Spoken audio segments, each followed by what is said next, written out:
My name's Jessica Deguara. I'm a physiotherapist and I work for Oxford Health. I'm going to give you a few hints and tips for working from home.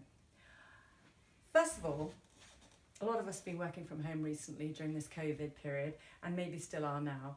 It's really important to see if you can get your workstation in the right position for you, because otherwise you can end up with some really nasty pains in the neck and in the back or down the legs, pretty much anywhere. So what you need to do is find a desk which is going to be the right height for you. I'm in my bedroom at the moment and this is my picnic table, and fortunately it's got some adjustable legs, so you might be able to find something like that, or else a desk that you can sit up comfortably. Then you need to find a chair. If you haven't got a work chair that I've got here, you might be able to borrow one from your own work, or else you can use some cushions to pop underneath your bottom or behind your back to make yourself more comfortable at the right height, because what you really need to do is have your arm the same height as the desk. Otherwise you don't want to have them higher or lower. So if you have got a desk chair, then adjust your chair so that it's the right height for you, so your arm's at the right height. Your knees should be lower than your hips, so that you have got a bit of an arch in your back there. Otherwise, again, you can get quite a big strain in your back and begin to get back pain. So your screen, if you've got a laptop, it's really best if you can see if you can raise the laptop up a little bit, either using one of these laptop stands, or you can use some books. You can just put your laptop on some books, because if you're looking down the whole time, you can get a lot of strain in the back of your neck. Can cause some trapped nerves, some shoulder pain, or else you can begin to get repetitive strain injuries. So do be careful with that.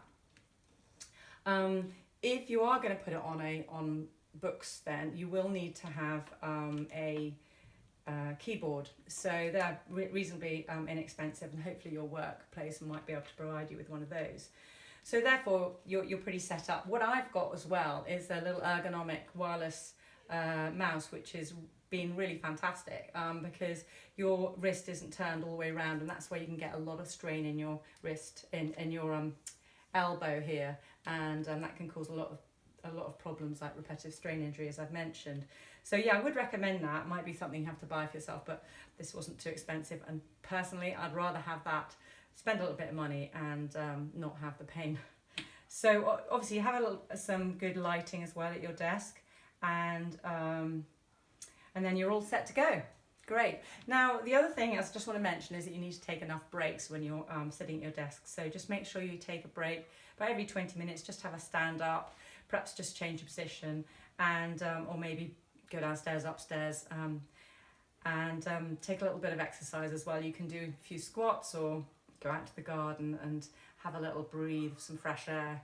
And just always remember to rest your eyes a little bit as well. Don't look at the screen all the time. Your eyes should be in line with the top of the screen, forgot to mention that. So yeah, so you're not looking down, you're looking up, so the back of your neck is not putting a strain. You should try and keep your chin in and your back well supported. So you can bring your chair up and sit back a little like that.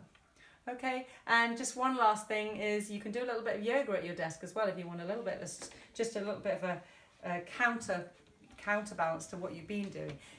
For instance, you can take your arms up above your head, have a good stretch back, deep breath in and breathe out, and coming down.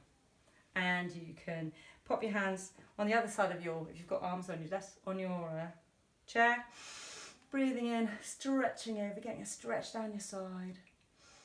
Take some deep breaths in and go on the other side.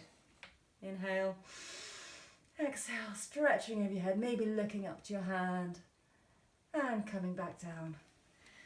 And then rolling your head down, coming all the way down, perhaps see if you can touch your toes. You probably can't see me in this video. Come down and then coming back up, sitting. Rolling your shoulders around, give them a bit of a shake. And taking hold of your chair, you can even take a little bit of a stretch and twist around, giving your back a nice twist, holding it there, taking some deep breaths in, relaxing your shoulders and your neck, and then to the other side. Inhale and exhale, getting a lovely stretch in the neck there. Okay, that's it from me. Thanks. Bye.